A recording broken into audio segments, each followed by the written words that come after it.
கர்த்தருக்கு ஸ்தோத்திரம். இன்றைய நற்செய்தி. இயேசு கிறிஸ்து சொன்னதை செய்கிறவர். மார்க் சுவிசேஷம் 4வது அதிகாரம் 35லிருந்து 41 பார்த்தீங்கன்னா, இயேசு கிறிஸ்து சீஷர்கள் கிட்ட சொல்றாங்க அக்கறைக்கு போவோன்ட்டு.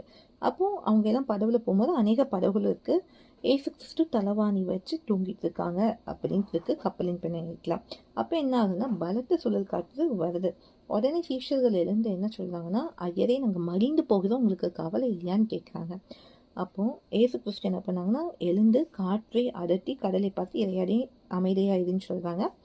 மிகுந்த அமைதல் உண்டாயிருக்கு. அப்போ ஏசு கிறிஸ்து சீஷர்களை பார்த்து சொன்னது, ஏன் பயப்பட்டீங்க, ஏன் உங்களுக்கு விசுவாசம் இல்லாமல் போச்சுன்ட்டு. இன்னைக்கும் நம்ம அப்படிதான். என்னன்னா, ஏசு கிறிஸ்து அக்கறைக்கு போவோம் வாருங்கன்னு சொன்னாங்க. அக்கறைக்கு போவோம் வாருங்கள்னா கண்டிப்பாக கூட்டிகிட்டு போவார் இல்லையா? ஆனால் சீஷர்களுக்கு அந்த சுழல் காற்றை பார்த்துட்டு ஒரு பயம் வந்துச்சு, நாங்கள் சாக போகிறோம், உங்களுக்கு கவலை இல்லைன்னு. இன்றைக்கும் நம்மளுக்கு அப்படிதான். ஏசு கிறிஸ்து அநேக வாக்கு திட்டங்கள் சொல்லியிருக்காங்க. ஆனால் உடனே நம்ம என்ன கேட்குறோம், ஏதாவது பிரச்சனை உடனே நாங்கள் சாகிற நிலைமையில் இருக்கோமே, எங்களுக்கு பெரிய பிரச்சனை இருக்கே, கழுத்து நெருக்கிற பிரச்சனை இருக்கே, உங்களுக்கு கவலை இல்லையான்ட்டு. கர்த்தர் உங்களுக்கு இதைத்தான் நினைப்போட்டு விரும்புகிறார். அவர் சொன்னதை செய்கிறவர். ஒரு நாள் அந்த கைவிட தேவன் நம்ம கூட இருக்காங்க.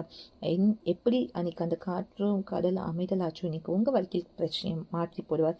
உங்களுக்கு சொன்ன வாக்கு திட்டத்தை நிறைவேற்றுவார். இயேசு கிறிஸ்து சொன்னதை செய்வார். அதை விசுவாசிங்க, அற்புதத்தை காண்பீங்க. இதுவே நற்செய்தி. முடிந்தாகட்டும்.